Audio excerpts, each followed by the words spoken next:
Welcome in, ladies and germs, to another episode of Football Clowns Anonymous. This is your boy, the Oracle, sitting here with the co-host, the Scholar. Skull Vikings, baby. We are coming to you post-draft weekend. It's Sunday night. We had a nice long draft. Couple of fun events that unfolded through the draft, but let's be real. We were both watching basketball and hockey. It's playoff hockey right now. My boy Ren, Wild fan. My boy Ren, Timberwolves fan. You know, he's from the Great White North, Minnesota. How you feeling, bro? How you feeling? I appreciate that open and that just getting that out of the way because there's a lot to pay attention to right now. And yeah, I followed the draft, but my Wild had a chance to go up 3-1 in a series for the first time ever in their franchise history, and that's not a typo. It's a 25-year-old team, and they went to overtime against Vegas and blew it. And in general, I like where we're at. I go to Vegas in 7 for that one. And then just earlier today, Timberwolves, actually 2 home games. Timberwolves deserved probably to lose both and won both somehow by the skin of their teeth. So in general, feeling good about Minnesota sports, and I'm hoping we can break our, 34-year drought for men's professional sports teams winning a championship. So let's nice. fingers crossed. Yeah, I'll say a silent prayer for you, but let's come on, Doug.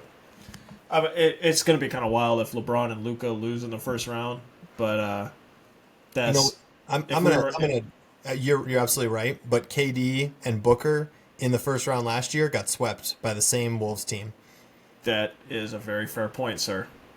Interesting. We are a problem. This Wolves team is going to be a problem for several years. Yeah, and I'm not mad about it. So yeah, it's gonna be exciting. Yeah, but so we could talk about that all day. I mean, I kind of like watching Steph Curry and the Warriors, what they're doing to the Rockets. That's a fun series that's unfolding over there. Seems like it, yeah. But today, since we are a football clowns podcast, we're talking draft. Doing draft reactions, how are we feeling about the draft? Because we're NFL experts. We've been following the college, the recruits. You know what I'm saying, the prospects. We've been doing all the mocks. We've been following the mocks. We knew what was going on. I've done 400 mocks so far, man. 400 mocks. That's because that's a scholar. Repetition is key. I have to be ready. It's right. April. It's late April. I know I'm not going to be doing a snake draft until. I'm not going to be doing a snake draft until August, but, it's never too early to start flexing those muscles. Yeah, speaking of snake draft, we're also talking fantasy implications. How are we feeling about fantasy players post-draft? And we're also going to be diving into a few bets. We were surfing DK. We were sitting on the toilet, escaping our wife and child for a few minutes. Respective wives, respectfully,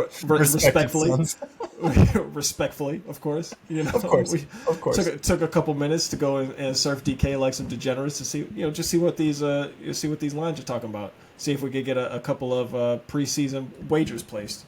Absolutely. I mean, things change after the draft, and you feel better, I think, making wagers now after the draft, even though everybody else has the same information. But it's just things are so highly variable based on where people are going to end up drafting. And before the draft, you're thinking the Browns are going to take Travis Hunter at number 2, and it's going to change their stock, and then all of a sudden the draft happens, right? So it's right. Hard to, it's hard to necessarily see these things coming, and so it's nice to have a little bit more information. Things are still going to change, obviously. Talking about Travis Hunter, you want to, just go ahead and lead us right into what happened with Hunter, man.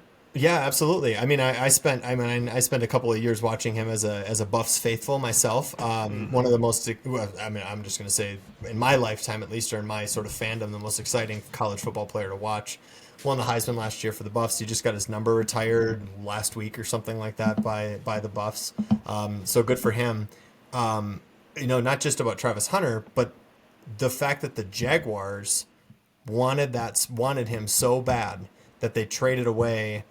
It was like they traded away. They traded up 3 spots, and it cost them their first next year and a second round this past year. And there were a couple other later picks that got exchanged. They bet the farm. They bet the farm, and I think that they're going to be happy that they did that. I'm also kind of scratching my head a little bit because this Jags team doesn't seem like it's one piece away kind of thing. to be the team that decides I'm moving up, I'm getting my guy, and now I'm suddenly a Super Bowl contender. I don't think they were in that position to be, sort of one guy away. But at the same time, I mean, and my biggest question here, and I think I texted this to you just the other day when he was drafted, was can Travis Hunter make Trevor Lawrence not look like a scrub? Finally. I don't know. I mean, I've been pretty candid about this in the past, but like, I don't watch a lot of college ball, but from what I know about Travis Hunter, absolute dog at corner, like Dion's lost child. You know what I'm saying? Yes. like, Playing on both sides of the ball. exactly. Like he was in the hospital, and he rolled off of like the little baby cart, and it was like one of those Disney cartoons where the baby just kind of rolled out of the hospital into a little basket that was on some random lady's doorstep, and she raised him like he was her own. That's Travis Hunter and Deion Sanders, bro. He's a long lost Sanders. That is funny. That is funny. On the defensive side of the ball. On the offensive side of the ball, I don't know. Like, is he that same level of talent? From what I saw watching him at the Buffs, absolutely, I think so. I Sure. think he had multiple games with an interception and a receiving touchdown. But he's got hands like glue. And that's true on both sides of the ball. Then obviously, he's not dropping those interceptions because he's doing so well on the offensive side of the ball too. Yeah. So yeah, I guess I say all that to say what I hear is that he's a dog on defense. He's good on offense, not great on offense. So to your question, is he what T-Law needs to take the next step? I don't know about that. Especially like he's playing two sides of the ball. You got to learn two playbooks. You got to learn two positions. But I'll counter there a little bit and say he was doing that in college already. But I will agree that the NFL is always a step up from college. Playing on both sides of the ball may prove to be difficult. I mean, he's a hell of an athlete, obviously, right? To play on both sides of the ball and barely take any breaks. But I would agree with that take, and as far as he's not necessarily that decent. So it makes me scratch my head a little bit. I think any team would have wanted him. I mean, in a vacuum, It's like, do you want Travis Hunter or do you not want Travis Hunter? No shit, you want Travis Hunter, right? But were they the team in the position to go up 3 spots, mortgage their future for this guy? Is he going to just drop in and suddenly you're incredible? I'm gonna be honest. I'm not mad at it. Like you can't blame him for swinging. Like you got the new head coach in. You got the new look or new coach, new me type of vibes going. I'm not mad at it. Especially like if he's 80% of Deion Sanders, this is a W. Sure, absolutely, and I'm not mad at it either. I'm more so just saying.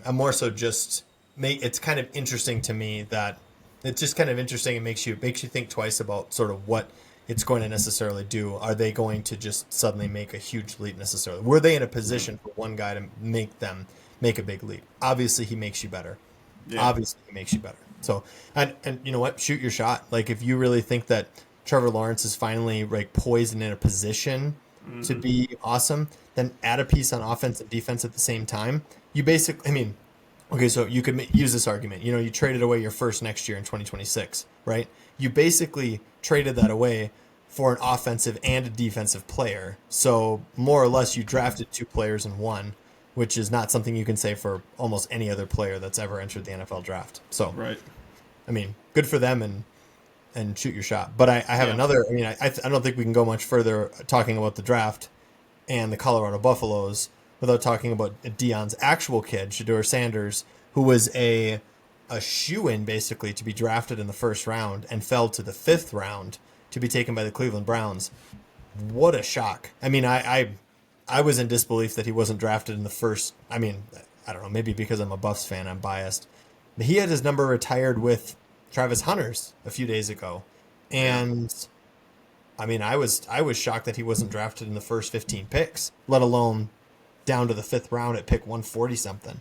Yeah, so from what I understand, listening to a lot of the analysis leading up to the draft, I think what shot him in the foot was he was not taking the interview process, if you will, the lead up to the draft with the meetings with the various teams, wasn't taking that quite as serious as some of the other prospects that were walking through the door, and I think that may have caught up to him a bit. I think the risk of we've got this high profile player comes with the high profile dad, very much in love with the camera.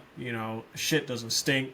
I took some goofy ass school from Joe to pro, and now I think I'm God's gift to the planet. Like, yeah, let's go ahead and settle down here a little bit, big fella. Like, I think that's kind of what probably happened. This is all purely speculation, of course, and he, from what I could tell from the the media postings and whatnot, he at least outwardly handled this with grace and humility and blah blah blahs. It obviously not the results he was expecting. Does it motivate him in his NFL career then to be sort of a gut punch a little bit like, I did think I was all that in a bag of chips, and now this is how everybody else actually values that. Do you think there's a lot of, what happened to Colorado football program, that they exploded onto the national stage, and I think most would argue that at that level that was a good sort of improvement to publicity. But do you want that level of sort of hype and clout and extra off the field kind of narrative and stuff like that that's surrounding your team? I will say the fact that the Browns ended up with him from that standpoint is hilarious, because they're notorious for that sort of thing. After just being on the tail end of their first or their previous quarterback tomfoolery. Like, what the fuck are we doing right now? And the nice little cherry on top, they drafted a quarterback 2 rounds before Shador. Incredible. Like, what absolutely the fuck is going incredible on? I know. What are you doing? I don't mind it, because the Eagles, they had Carson Wentz coming off the ACL/MVP year. I think they had just won the Super Bowl, and then draft Jalen Hurts in the second. So, like, I get it, but, like, it's just a franchise that, and I saw I didn't see any actual video confirming this, but I saw reports that the video of the draft room when they had to take Sanders, the coach Stefanski and the GM Barry were kind of just blank face. I don't want to take him, but we are kind of sort of being forced to pull the trigger on him by probably the same people who forced them to pull the trigger on he who shall not be named. Yeah. It's just like, what's going on, dog? Like, you gotta get the fuck out the way and let your front office cook, bro. But we'll see how it turns out. Because they also had Kenny Pickett there. That's what I was going to say. It ends up being kind of an interesting quarterback. I even saw we were talking about how we were surfing DraftKings for futures lines. They have a market for who's going to start at quarterback for the Browns this year, because they traded for Joe Flacco, they traded for Kenny Pickett, and they now drafted multiple quarterbacks. To your point, like, it's a very interesting decision that they'll have to make to see who actually goes early on. Like, do you put in the veteran? I think the odds-on favorite was Kenny Pickett to start, just because Joe Flacco is a fossil, and you don't necessarily want to throw in a rookie, even if it is someone that you have some hype surrounding. Right. Yeah. I wonder when was the last time an NFL team had this many potential starters all in the room to start training camp? It's a great question. I can't remember. It's a hard thing to quantify, because where do you draw the line at potential starter? But still, I think you have a good point. It's very subjective, but if you saw that name on the depth chart, you're like, oh, that boy could definitely start week 1. Joe Flacco could definitely start week 1. Yeah. Kenny Pickett for sure. Sanders with the hype around him, why not? Because that's going to be the $1 million question all season long. When is Sanders coming in? Oh, yeah, absolutely. And if they slip, which they will, I think their win total is 4.5 or 5.5. They will slip, and the Browns fans are going to be complaining that they want to see what he's got. And they should be impatient, I guess. They've had a lot of, shall we say, turmoil at quarterback. Speaking of teams that have a sort of an interesting quarterback decision to be making in Week 1, we had talked about this in our last episode. The New York Giants. They traded for this was a month or two ago. They traded for Jameis Winston, and the hype was there for Jameis to the Jameis to Malik Neighbors combo after what we saw. Jameis throwing 200 yards to Jerry Jeudy, also 3 picks, but who cares, right? Obviously, and everybody's hyped about that. Then they trade for Russell Wilson, so now you've got the Russ and Jameis battle, and then they go and draft a quarterback, Jackson Dart, in round 1 also. So it's just kind of an interesting. I mean, I know I get it. Take the best player available and all that, and you want to have someone who's there for the future, and that's neither Jameis or Russ. I get it, but it's just kind of interesting. Like, why are you bothering trading for both of these guys when the goal here eventually is going to be you're going to be using him you're just using them as a continuation or like a Band-Aid fix for the moment? Like, why are you bringing in all these guys just to be a temporary solution? I think it's kind of interesting. What's your take on that? I don't know. I would love to give them the benefit of the doubt that they're building a quarterback room that their quarterback of the future can grow in. Jameis with his famous speeches, of course, won't get a better motivational, team player, if you will, than Jameis in your locker room. Russ, I don't know what the fuck he brings. Goofiness, the example of how not to carry yourself in front of a football team. I don't know, bro. But I don't know. And they drafted back into the first to grab this kid too. I'm sure it'll work out, but and they needed to. Like you mentioned, I mean, these guys were not the quarterbacks of the future. So I mean, they saw an opportunity to get their quarterback of the future, sit him on the bench for a year. Maybe they'll get another high draft pick to put some more pieces in place around him, and year 2 is to the moon, like old Pat Mahomes. Maybe it's a Pat Mahomes strategy here, but I don't know, bro. I see your confusion, and I raise you a little bit more confusion. That's totally fair. I will. Your statement. I'm sure it'll work out. It's the New York Giants. Are you really sure about that? What have we seen? What have we seen of them working out since like Eli Manning left? And even then, like, was it even really working that much besides the miraculous Super Bowls? No. Doesn't seem like it was. It just seems like they're kind of in dumpster fire tailspin. They still have Brian Daboll as their head coach. And I was just about to say, I wonder how warm that seat is to be making moves like this. Oh man. Yeah, and probably the GM. I don't know what the GM status is, but it feels a smidge desperate. But we'll find out. I guess we're gonna go ahead and find out. And I know that you wanted to. I know you're feeling good about your Eagles in general as it is, but what do you think of their draft? Howie Roseman needs to write a book. You are obsessed. You're obsessed. I am, bro. Like Howie Roseman, the way he builds the team, the way that just everything, the trades, the shenanigans, the drafts, bro, the linebacker that he got, it's the same as when they got Jordan Davis that fell to like the 10th pick or something because of off-field concerns, and now he's one of the best defensive tackles in the league. And now we've got some linebacker from Alabama, probably would have been a top 10, top 15 pick, but there were some injury concerns, blah, blah, blah, and so he nabbed him. I feel like we did this with 3 players last year, and now our defense is stupid solid.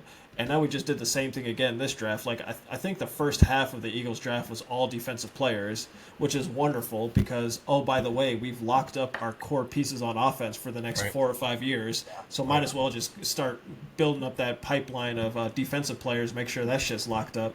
Bro, it's hard not to get wood when you watch how this man is just playing chess and everybody's playing checkers, dog.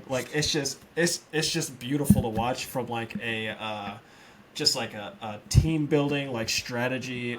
We're both strategy game nerds. If we had to play the game of Madden together and build a team, it would be fascinating to watch the back and forth that we would have. But Howie Roseman, it wouldn't even be close, bro. God, I'm done. I'm done glazing. I You will. sure? You got anything else you want to get out there? I will yield. We can move on. I will yield because bro, all day. Dog. I really like. If there was anybody in the NFL, I would love to have a conversation with. Howie Roseman's got to be pretty much at the top of that list. You were trying to get me to get a career in the sports gaming industry That's just correct. for the weird opportunity that you might get to shake Howie Roseman's hand someday, which, by the way, these things do not equate to each other. What you Just to mean? make sure. Go What? work for the Eagles. I'm not gonna go. Well, if I'm gonna go work for an NFL team, I'm not working for your Philadelphia Eagles, No, sir. of course. No Why? disrespect. Why wouldn't you? Why would you go work for the one of the most data forward teams in the league? Yeah, I wouldn't want to do that either. Fucking I also clown. just don't want to live in Philly. Nobody said anything about living in Philly. You don't need to live anywhere to work at a computer. That's Clown. fair. It's 2025, bro. Post COVID. It's fair. It's fair. Come on, dog. We have lots of question marks. We have lots of question marks there for Yeah, we futures do. and things like that. So we're Yeah, we do. keeping our options open. Speaking of question marks about the future, what's our fantasy fallout from the draft, bro? How are we feeling about different players and how they affected their teams that they went to and the incumbents? What are we thinking? We want to start with we were talking about Travis Hunter from the jump. We would be remiss if we didn't start with him again. Yeah, let's start with Travis Hunter again. So I have a question actually for how this is going to get handled. Okay, What? Oh no, I mean actually, you know what? It is a question to you. You are okay, you are a commissioner of one of the leagues that I play in. So that's this is a correct. question. How can you value Travis Hunter properly in a draft if he picks off a pass? He's an offensive play. He plays on the offensive side of the ball too, so you might want to pick him up, right? Hmm. If he gets an interception, do I get points for that? You do. It's the same as if a wide receiver is playing punt returner. You would get those punt return points Are if they you scored a touchdown. are you sure that that's configured in the scoring settings? Because Like I 99% sure. okay, all right. Hey, and if it is good for you, I'm just saying my dynasty draft shut me down when I brought up that point. I'm not saying that I care because I'm not going to end up with Travis Hunter on my team. I have pick number 6. But He's why probably wouldn't going to you? go. Why wouldn't he get those points? Why is he punished for being a dog? Honestly, I've been trying to tell you this for many moons, and we're gonna get to this when we get down to Travion Henderson because I got a bone to pick with you. Yep, I know you. I know that's coming. I Oh, dread that. hey, I dread that so bro, much. I tried I two dread. years, Ren. Nope. Two. Stay on task. Stay on task. Stay on task. Yes. Travis Hunter. Channel the Travis Hunter again. This guy, bro. This guy. So, yeah. So I've been trying to tell Ren for many years now that his dynasty league is a sham. It's a fraud. It needs to be disassembled and reassembled like Trump is doing the federal government. You understand that none of the people in my dynasty league are ever going to watch the podcast again after that comment, right? Show them this episode. Let them know. You Give know what? I will, but I didn't say that. So just to be That's clear, crazy. Nah, bro. There's no way you should be getting punished because you're too much of a dog for fantasy to handle. Like, no, you should be rewarded for that. Like that, you pay the premium to acquire a player of that caliber because you know he's going to produce at that level. Otherwise, he's just another receiver, right? and I that mean, I that tend removes the shine from the Travis Hunter name because he's not going to be a Jamar Chase. He's not going to be a Justin Jefferson. no. He's not going to be a Puka Nakua. He's not going to be none. Like he'll probably get He's you 1,006. he's going to be his own thing. Yeah, I think 1,006 is a respectable and probably a reasonable stat line to see from him for season to season, and that's maybe big maybe gonna see you scratch the top 12. Right. No, you're That right. doesn't sound super special to me. I would tend to think that. Yeah, no, you're right. I would tend to think that you should be getting points for those things. It raises interesting extra questions about whether to add the IDP individual defensive players Yeah. to different leagues and things like that. That's going to end up becoming a question basically. Is now that if you're adding defensive scoring, why are we not adding defensive positions? My point is less, I turned it into a question to you specifically as a commissioner, but what I really meant to do here with this segment with this sort of point, was just bring into focus. Travis Hunter is going to cause a lot of reshaping level questions about many fantasy football leagues and the way that players are valued and what things sort of count for points and Well, maybe it's like I'm also think there's a couple of thoughts that are also coming to mind. Like it's also cornerback points. They're not like if you're drafting. I had one league where I played a defensive player position. You don't pick up the cornerbacks. You pick up the linebackers because they get a bunch of tackles. Like what is a cornerback? Like how much of a bump is that cornerback position or the cornerback play is going to really get you in fantasy? right. It's there will be some weeks where it'll probably swing some things, but more often than not, probably not that crazy. Right. And depending on how certain leagues sort of value the defensive plays Yeah. for a player slotted into an offensive position, that will obviously dictate sort of how highly he's valued. Because and I asked that question for that reason because in our dynasty league, for example, Travis Hunter could go pick number 1 if you were thinking that you were going to be getting points for tackles and stuff like that, and you were good for a couple tackles a game, or you were good for, possibility of an interception, and if that was valued really highly, for some reason, you're getting 4 points if it's your IDP, your actual player that gets it. So, but because, and if you're not getting those defensive points, I think he will slip late in a lot of drafts, though, to your point, because of the point that you made that he's not necessarily, he's an all-around player in the most fundamental sense of that phrase, but that doesn't mean that he's going to put up a huge offensive stat line. Yeah, I 100% agree, and we can probably just throw this out into the air for consideration and move on. But how do we handle Taysom Hill? Why? That's it. Well, if anyone from my dynasty draft is listening, that's been an interesting conversation as well. Y'all are because fucking scrubs. He gets all the points. He does get all the points. No, but he counts as because quarterback is listed as one of his positions that he plays. He counts as even though you can start him in the tight end slot, he counts as a quarterback for the quarterback maximum on the team that you can have or something. Anyway, that was a big thing. Shout out to Jake if you're listening. Because if he's starting in tight end position, he wants to say he's not a quarterback. He doesn't count against my quarterback. Anyway, that's gotta be. But you're right. He scores all the points, and if the the platform that you're on, be that ESPN, be it Sleeper, be it Yahoo, wherever you're on, if they allow you to start that player wherever, you get to start that player wherever. There's no like my league says I can't. No, none of that shit. Yeah. But anyway, Travis Hunter aside, let's talk about the real number 1 pick in rookie dynasty. What do they call those things? The rookie dynasty drafts. A rookie draft. Yeah. He's going 101 for sure. Not even a question. Ashton Genty for the Raiders. Yeah. As RB1 season loading, I think the only question we're talking about as far as redraft is concerned, how high are we drafting him?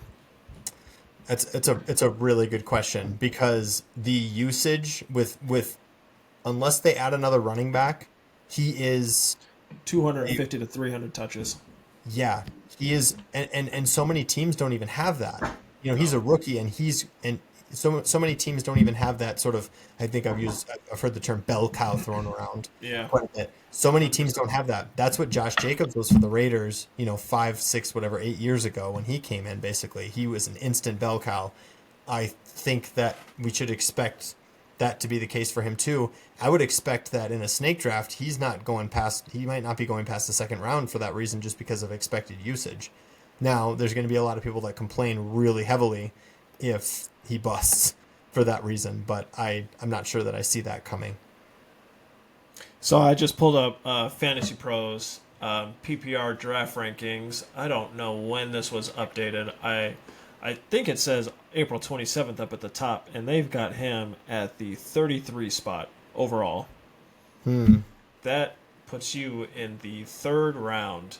Late in the third of a 12-team snake. I would consider taking him earlier than that.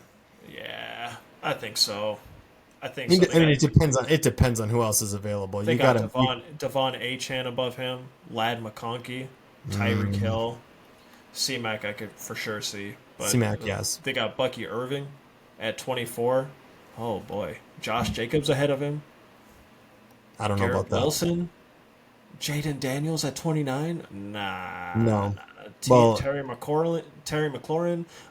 Oh baby, T.J. Hawkinson is one spot ahead of him. See, oh, it's because somebody's got. Okay, so I see. Somebody's got him ranked at 52. I think what the issue is. So this is expert consensus rankings. I don't think everybody's updated their stuff yet. So I'm probably jumping it because one of them has the worst spot at 52. Ain't no way, bro. no, Ain't no not way. at all. Not at all. So scratch everything I just said. Yeah, he's in a top 5 RB conversation for sure. I would have to off the imagine. board. Yeah. Yeah. I'm liking, yeah, if I can still get him at the end of a second round, I would be hard pressed to pass on 10 him. times out of 10. 10 Yeah. times out of 10. So that's, I mean, he's gonna not throw a wrench. I'm trying to think what's the right way to say this, but he's going to he's going to burst onto the fantasy scene. That's maybe what I want to say. I think so. I think we both agree with that. Yeah. And I mean, honestly, that Raiders offense. Yeah. Looks pretty good. Geno Smith is now the quarterback, and they took Brock Bowers last year. Tom Brady calling the shots at the top. Like I don't know if that's going to have an impact. I know I said that a couple times now.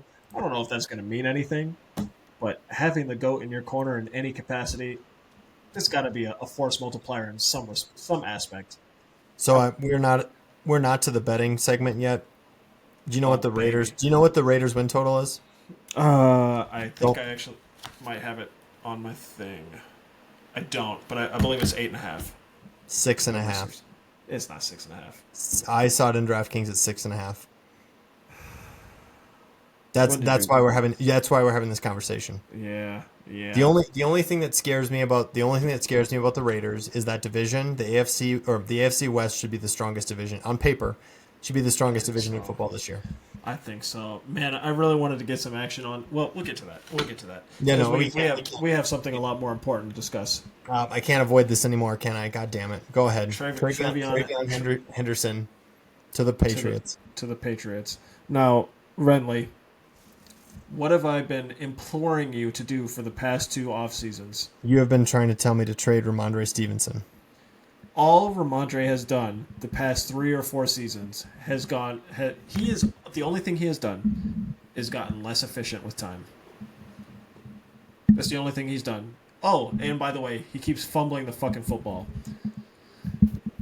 And now they got themselves a nice young running back to ease up the load off of Ramondre. And granted, he's not going to be a bell cow. He's not taking all the snaps away.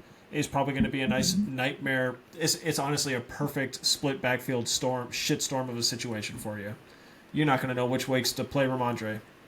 You're not. It's going to be man. Should I sit him and see those 10 points waste away on my bench, or should I start him and see those 10 points ruin my fantasy week?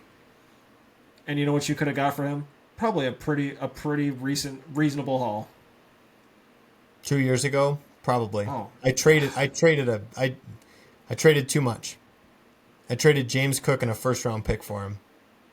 And that was right before James Cook. That's right before James Cook became good. Goofy. And the first ended up being pick number 1, where who is it? Bijan Robinson was selected.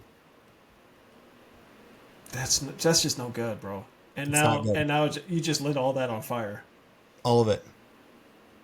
Unless I could have been good. I had a chance. I had some great weeks last year, so I wasn't too far off. But man, the firsts have not gone well for me. So, I do not like the stock of Ramondre Stevenson at this point after that draft pick. You shouldn't, sir.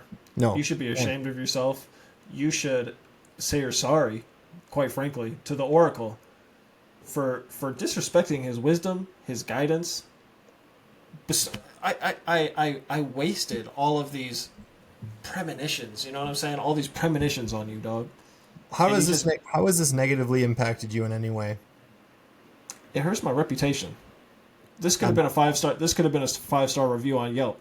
Yo, the Oracle told me 2 years ago, to trade away Ramondre when his value was at its highest.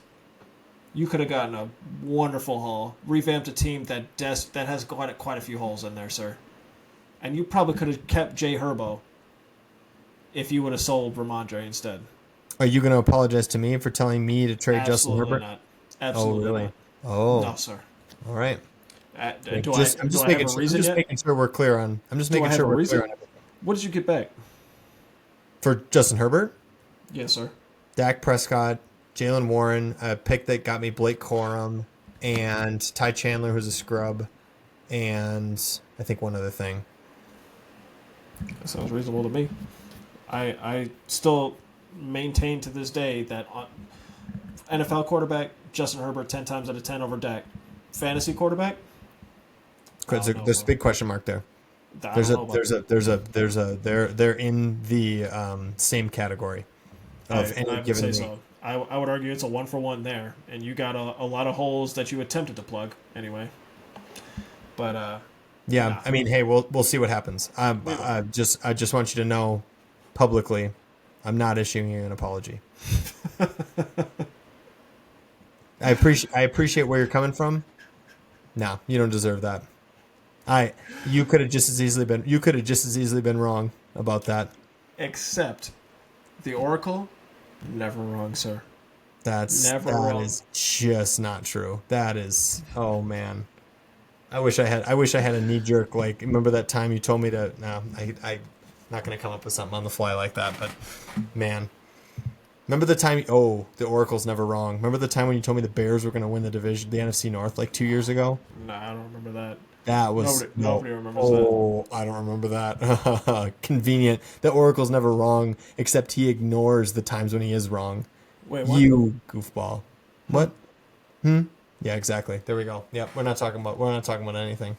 You've got a running back here, RJ Harvey, drafted by the Broncos in the second round here. So we're getting a little bit of I mean, are you? Well, let me think. I'm trying to think of the right question here.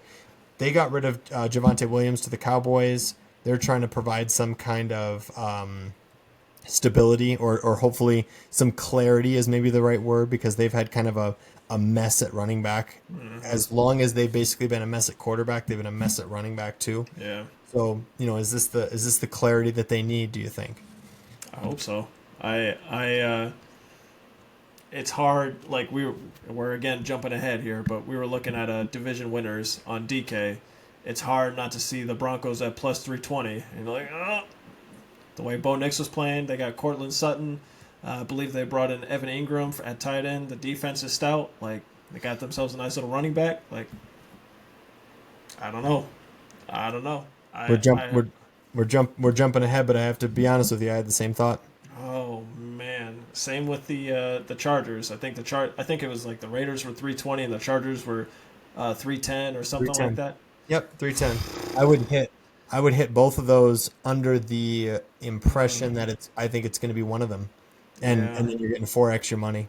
Yeah, you're getting 4 extra money, but I mean you have to place 2 wagers. But honestly, I really like that. The Raiders at like plus 6 whatever they were, I was like, I could throw $1 on that.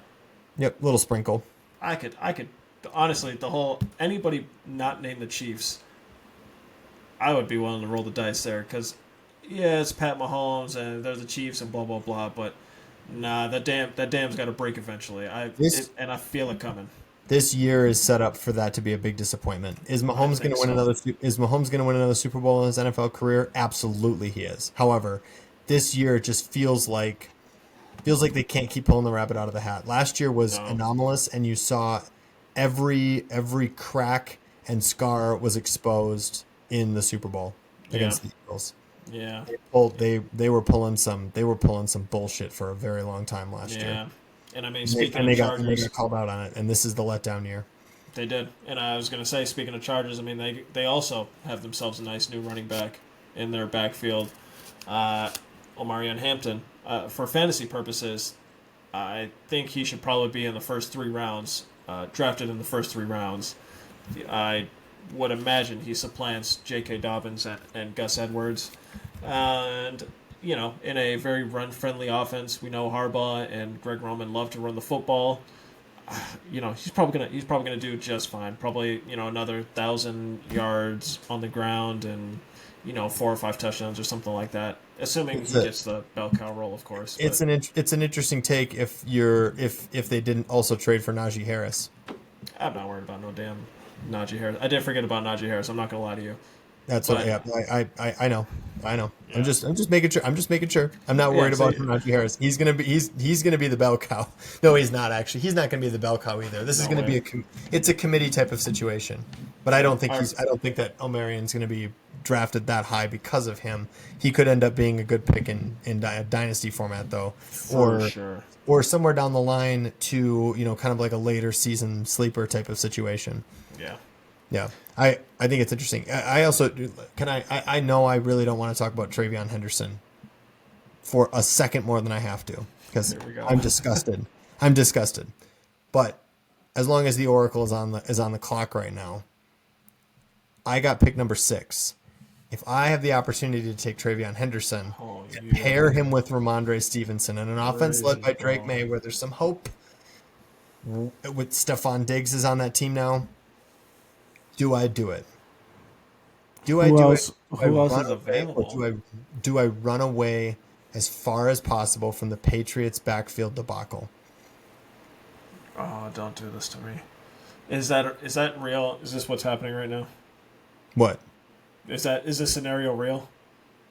What scenario? Like, are you on the clock? Like, are you? No, you guys starting your drafts? No. Okay. I'm sorry. Okay. I'm not putting out. No. I'm not. Oh. I said since the Oracle's on the clock right now on this episode. Oh.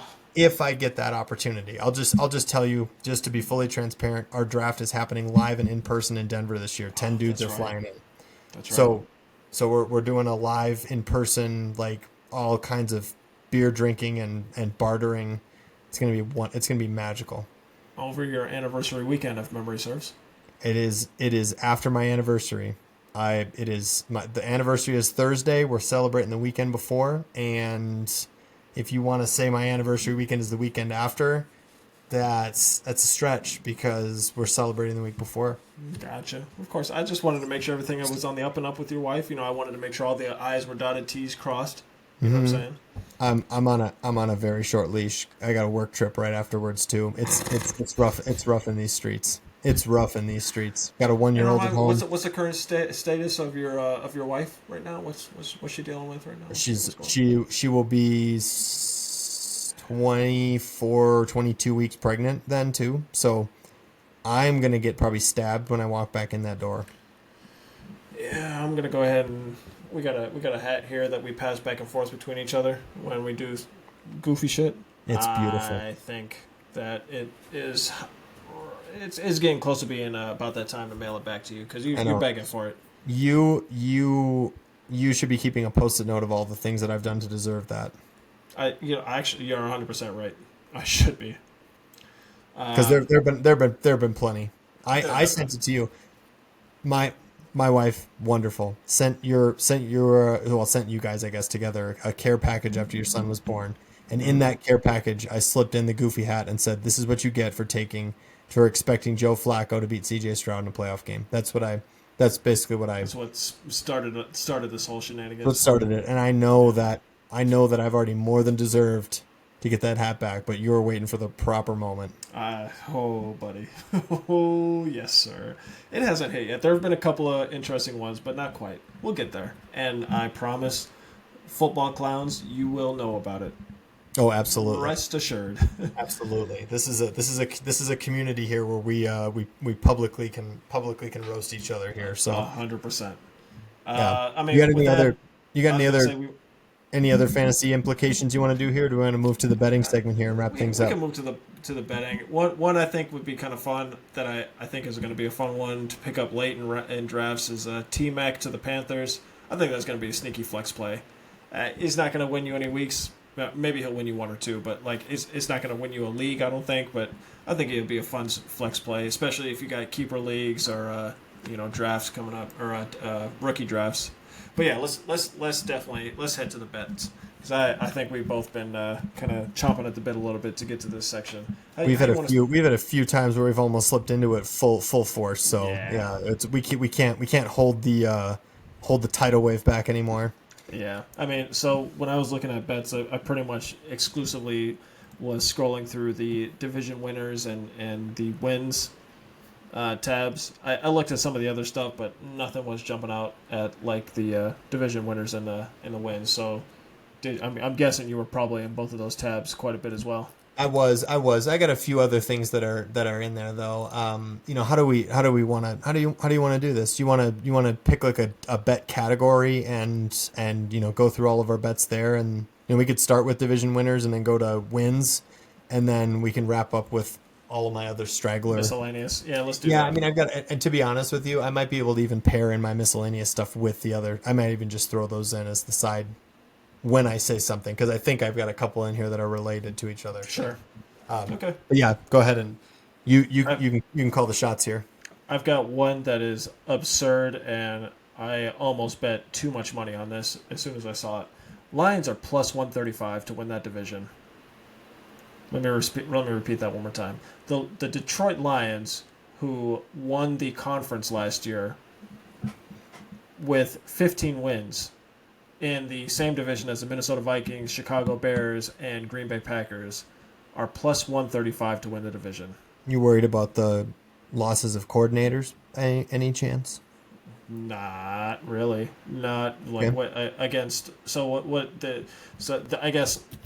What about the other teams? Minnesota lost a quarterback. The Bears still have Caleb Williams.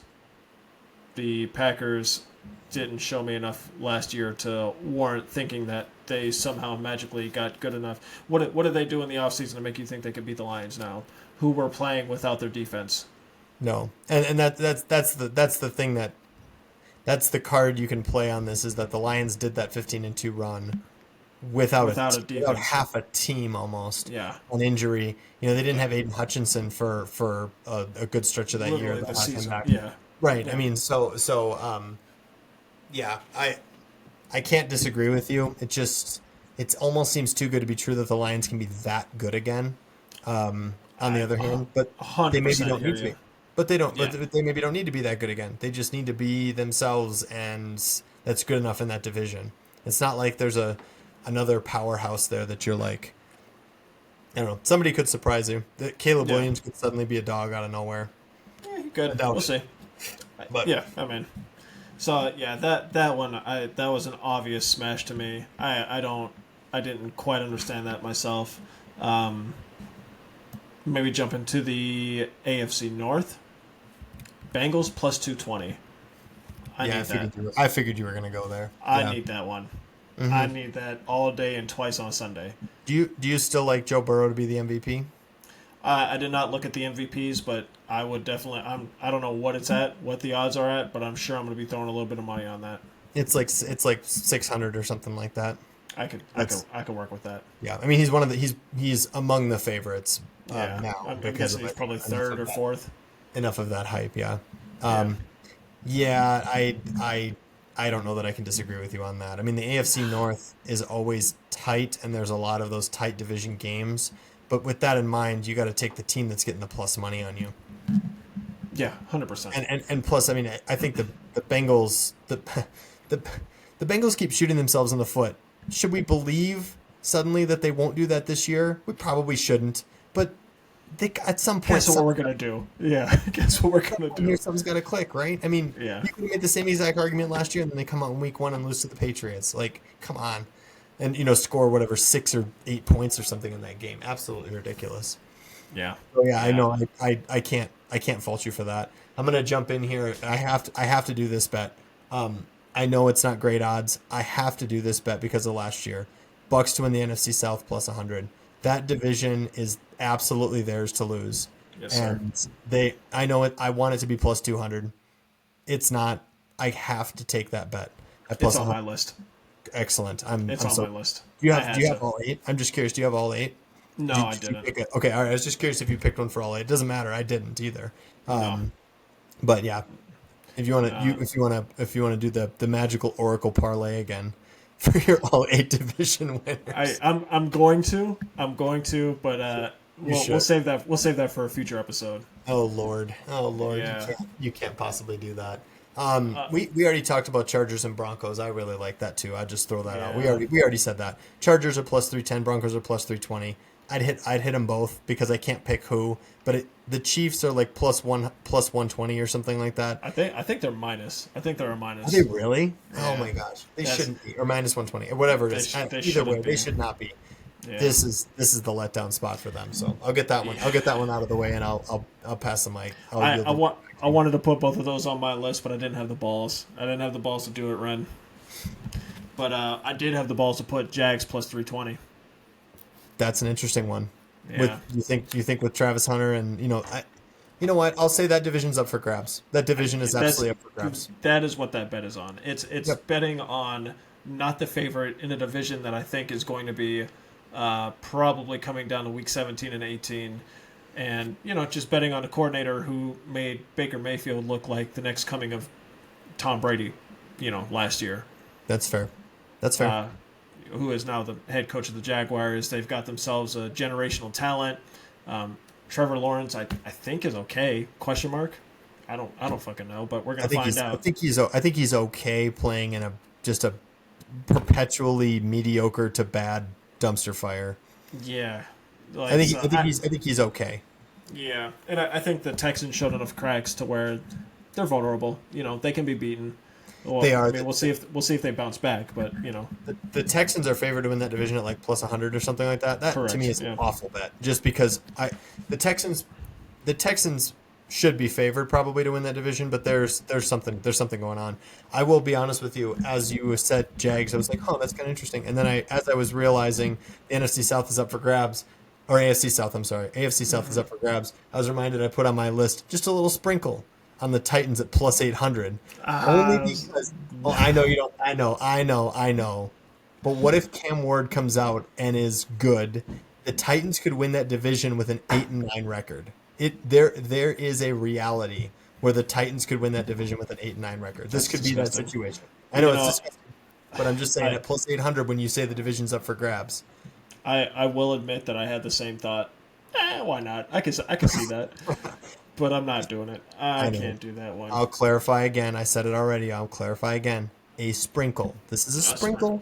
This is not a full size bet, but it's got just a little love. Little love. We'll make it tickle a little bit. Yeah, I didn't say that. You said that. Huh? Wait, what? Yeah, what? The Oracle once again with his convenient amnesia. Yeah. Only other one I had was Rams plus 170. That's the last one I got too, and I was just about to say I guarantee you got this because we talked about it on our last episode. The Rams should be maybe not favored, but the Rams have a legitimate chance to win that division, and plus 170. Barring injury, that's an easy smash them at the one spot. It should be. I don't have faith in the Niners and Brock Purdy like others do, especially after they lost Debo.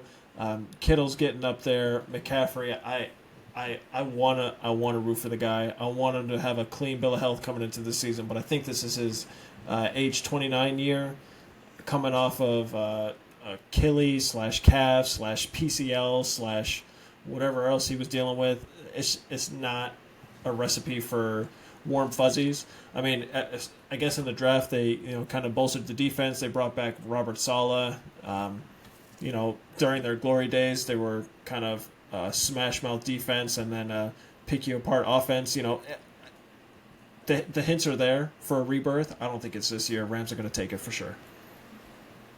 No, I think that absolutely makes sense. Yeah. That division is open for them, and I mean the Niners are favored right now in that division, and I know they should bounce back. But after what we saw from them last year, how can you feel good about that? How can you just instantly think that they're going to be back to form? I mean, again, on paper they've got so much talent, but like, come on, it's pretty crazy. Yeah. Yep. But you want to move on to win totals here? Yeah, let's do it. Oh man, I've got a lot of these listed. I have a fair number as well. We can go a little more, maybe a little more rapid fire, but go on. So to kick us off, what do you got? Vikings under 8.5 plus 120. Yep, that's easy. I don't even have it. You know what? I don't even have it on my list. I just love the sound of that. It's not even on my fucking list. You're like, yep, that's hitting. Yeah, there we go. It's funny, we took him under 6.5 last year, which obviously was a cataclysmic whiff. But like Yeah. rookie quarterback, I know it's a great situation for him coming in, but no. Nah. The win total is too high. Yeah. To keep it fair, Bills under 11.5 plus 135. Need that. Okay. Very easy. I don't know if I'd go there, to be honest with you. Not because 11.5 is really high. Have you seen that Buffalo Bills team play football? They're good at this. Josh Allen's good at this. I think maybe what will help, Pats over 8.5 plus 115. I have wait, say that again. Pats over 8.5. Nope. I got the Pats under 8.5. No way. That's That's too too much much for our that's too much. off-season spreadsheet right there. That's the whiskey bet. That's gonna be interesting. That's way too to me. That's way too much respect. That's way too much respect for a team that was really bad last year with a quarterback that, yes, he showed some promise, but do we think he's got 8.5 for that to be the line? Could they win 9 games? Sure, they could. For that to be the line. 2 games against the Bills, 2 games against the Dolphins. I would take the over on the Dolphins before I take the over on the Patriots. I don't remember what the Dolphins was, but I would. I think it's like. I think it was like. That's a little. 9.5. It's a little spicy. It's a little. You know. To my discredit, you called me on Dolphins. I took the Dolphins over last year, and I you know what? To be honest with you, you got bailed out by a Tua injury because they probably would have won 10 games with him. What? Without if you would have, you got bailed out. I'll concede. And that was a great game that we went to, though. You know, just to reminisce just a little bit. To me, okay, so there's a little bit of juice to the over on this one. Like it's minus 160. So this is where the line is right now. Cleveland Browns, their win total's 4.5. This is ridiculous. You've got to take the over on this just by the law of averages, or the law of like they're gonna win something. This is a sloppy division. Didn't you try this with the Cardinals the one year? Yeah, and I didn't actually bet on it, but they barely got to. Like I was gonna bet Cardinals over 2.5 wins, like minus 400, and I was gonna put like $500 on it. And it was the season that Kyler was hurt for most of the beginning of the year, and they barely got to 3 wins. 3-win team, yeah. It was like the last game of the season or something. That was bad. Like, That was bad. I'm glad I didn't actually bet on it. You gotta like the Browns have enough quarterbacks at their disposal. They had multiple pick. They drafted in addition to the Patriots. They also drafted an Ohio State running back on their team. Mm-hmm. They got an offensive lineman early in the draft. You know, because they got that pick from the Jags early second round. They had 2 picks in 4 out of 4 or something crazy like that because they got a pick from the Jags for the Hunter trade. Anyway. We'll see, but 4.5 just seems low in a division that's ends up being sloppy, and there end up being upsets and stupidity. So I like that. I can see it. I looked at it and I was like, I'm not touching the Browns. I'm not doing. They're not gonna make the playoffs, but 4.5 is just that's painfully low. Chargers over 9.5 because of the same arguments that we talked about. 9.5 seems not a 9.5 is a high number, but the Chargers can win 10 games. They should win 10 games. So I looked at it and I was like, I can't do 9.5. If it was at 8.5, I would have been smashing that thing. But no, I can't do that. I think they got that legit shot to win then. Yeah. I wonder if this is spicy to you. Commanders under 9.5 plus 110. That's pretty spicy. I don't know if I'd go there. You're betting on a sophomore slump for Jane Daniels. That's correct. Yeah. Okay. That's the only thing I'm betting on. Okay. I don't know what I think you could say this about anyone who was about to make a sophomore slump, but what did you see from him that you'd expect to see a sophomore slump from him? They made the NFC Championship game. You know, they beat the Lions. That 15-2 supporting cast is what I would argue. Sure. Okay. Like I can't, like, the defense was not bad, the offense was not bad, but McLaurin is how old now? Debo is getting up there. Who do they have at running back? Oh, Brian Robinson, Austin Eckler is getting up there. Like, offensive line is okay. Like, okay. All right. It's Zach Ertz, the tight end they brought back for another go at things. He's like 35. He's a dinosaur. Yeah, But, you know, it's a spicy take, but the more you say it, the more I can see where your head's at. I yeah, also like think there's a it's little bit of a homer with the Eagles that you just want to see them go back to their game. 1000%. So, But I also, as much as I don't want to say this on air, like I can't rule out that the Cowboys do some fuckery during the regular season as they normally do and eke out like 10, 11 wins, yep. which means somebody's going to suffer. We know the Giants are not going to be that team. I'm pretty sure. No, But there's no way. I'll spit it out while you're there. Cowboys over 7.5. That total seems low to me. I've got that on my list too. Yep. I It just didn't seems want to like put it down, but I got to. I know it seems like a really low total to me. Dak is coming Yeah. back healthy, and I think they even won 7 games last year without Dak playing most of the season. They won 7 games with Cooper Rush playing like 2/3 Yeah. of the season as their quarterback. Like, CeeDee Lamb was hurt for half the season. yeah, like this team should be back in the wild card conversation. I They would think so. they should instantly be back in the wild card conversation. I would There's think just no so. way. The Raiders over 6.5. This is in the wrong spot. It's just not Yeah. even close. Like it's not even close. Again, the only thing that scares me about it is the division, but that's That's an absolutely 8 or 9 ridiculous. win team for sure. Yeah. And then I also have 49ers under 10.5. I don't love it, but it just seems like a lot to expect them to just come back to that what is it? I guess top tier status that they've had for the last several years under Brock Purdy and Shanahan. So Yeah, I got Packers under 9.5 plus 100, and another one that I'm curious how you feel about it. Cards over 8.5 plus 100. I don't hate it. In fact, I kind of like it Yeah, a little bit. It's a tough division with. I mean, if you expect the 49ers to come back, the Rams are a tough opponent. Like this could be. Yeah, it might be tricky for them, but yeah.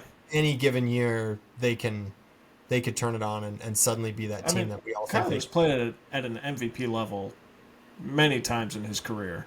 Like if he can turn that on with Marvin Harrison Jr., Trey McBride, whoever else they have at receiver. Trey McBride is so good at football. Bro, Yeah, he's a fucking yeah, dog, bro. yeah. High James volume. Conner, just stay healthy.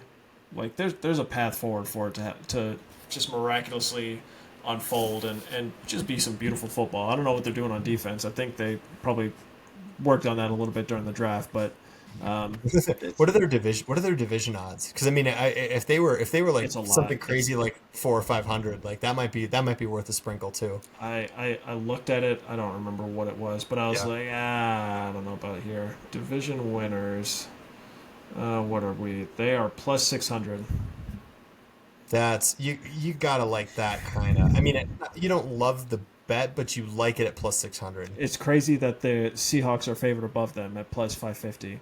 That's That stupid. to me is wild. outrageous. That's ridiculous. Can I tap that vein just for a second there? Of course. I don't think I said this on the air. Seahawks under 8.5. I don't think I got easy. to that one. No, that's Seahawks easy. under 8.5 is a hyper easy. And here's my first of the weird side ones. Darnold under 3,500 passing yards is minus 110. They play in the elements, and we should not expect Darnold to. I just am generally low on Darnold now going forward out of that season with Minnesota. That was his miracle run, and it's over. And I think you saw in the last couple of games what he really can still be, and that team is a shell of the situation that he had for him working for him in Minnesota. They're playing outdoors again, just like he was with the Jets where he was a scrub. There's no way he's throwing for that much. And they got rid of DK Metcalf. I think they traded Tyler Lockett recently too. Acquired Cooper Kupp. Yeah, no, they did get, and they have JSN. So no, I'm not gonna go on a tirade of disrespecting the wide receiver room. It did change, and I would argue it went backwards a little bit. But anyway, I like the under 3,500. Just seems too high. Sure. What else do you have in the miscellaneous list? I'm gonna finish. I don't think I said this one out loud, but this is my last one. Chiefs under 11.5 wins. We already talked about how the Chiefs are due for a letdown. Their win total is 11.5. Stop. They should not have won that many games last year, even though they did. Stop. Okay, little something strange here. you're going to really like this, and I'm disgusted that you're going to like this so much. Actually, two of these. Eagles plus 650 to win the Super Bowl. Except, I'm adding a clarifier.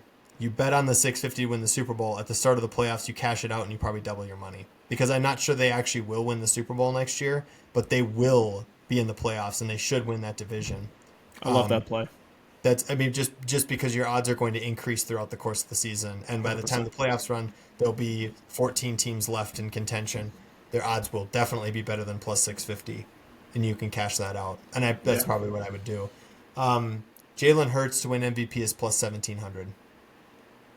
That to me seems way too long of odds. But if the Eagles have another season like they did this past season, I know that Saquon Barkley is in the conversation then too for being the sort of kingpin in that offense and the main reason. 1,700 is too long for a guy like Jalen Hurts to win the MVP. Are you trying to seduce me right now? I am not. I have Jalen Hurts on my dynasty team, so my hands are tied a little bit, to be fair. Of course. I'm looking at the MVP conversation, and you got the usual suspects around there, right? You're Patrick Mahomes, you're Josh Allen, Joe Burrow's up there. Like Jalen Hurts should not be nearly as long. I think actually Justin Herbert is about as long too, and I like Hurts more because he's that sort of more of a dynamic, runner passer type of thing. And if they don't ban the tush push, he's going to have which they did not. So there's going to be, you're talking about 25 passing touchdowns and 12 rushing touchdowns or something. Yeah. Like anyway, if they go into the playoffs and they're the 1 seed or something like that, or even just win the division and they win a playoff game or something, you got to think that he could be in that conversation. The narrative will be there for sure. Yep. And you want me to do my last one? Do you have anything else to slip in? No, I'm out myself. We talked about Travis Hunter and how he's an elite talent. Oh, he's a generational talent. He absolutely is. Travis Hunter to have 2 defensive interceptions this year is plus 125. Say it again. Travis Hunter to have 2 defensive interceptions this year, like to pick off the ball twice. It's plus 125. Is in plus 125. Wow. He is going to have at least 2 interceptions, and that's easy to me. I watched maybe I'm a homer. I watched him play with the Buffs. He had several in a shorter season. It just seems mispriced to me that he would not have more. That's just uncertainty on where he's going to be playing is where that's coming from for sure. Yeah, and I'm not saying that, but I'm thinking of like Trayvon Diggs or something like that. Like I also see a similarity in that there were plenty of times where I saw him go for the INT. At the expense of giving up the big play. And sometimes he did give up the big play, and sometimes he intercepted the ball.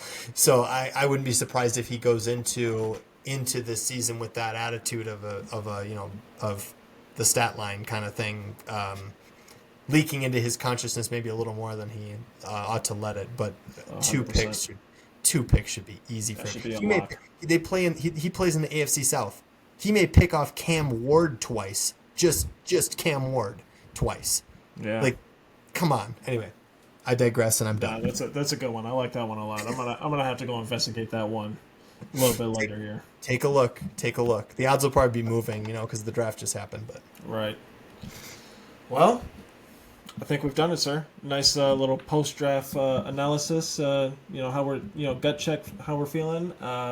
We've got training camp coming around the corner. I think some teams have already started camp, actually, voluntary camps. Really? Or like OTAs or something like that. Yeah, I think that the teams with the new coaches, I think they get to start early. Sure, yeah, makes sense. Yeah. But yeah, man, fantasy season's coming around the corner. Betting season's in full swing now that we're just pretty much waiting for the schedule release now, and then after that, I think we can go ahead and lock in our whiskey bet. And, yes. Oh man, we should do another episode shortly after they do the schedule release. That should be the next off-season episode we do. Let's do that. Yeah, that sounds good to me. Yeah. Awesome. But, pleasure as always, sir. Love hearing that we're, I would say, in general, kind of feeling in the same direction on a lot of these teams. So yes, sir. Follow Football Clowns Anonymous, Instagram, Facebook. Check out our Discord. Let us know how stupid we are for all of our draft takes and fantasy takes and bets, and why all of our bets are going to lose us all of our money.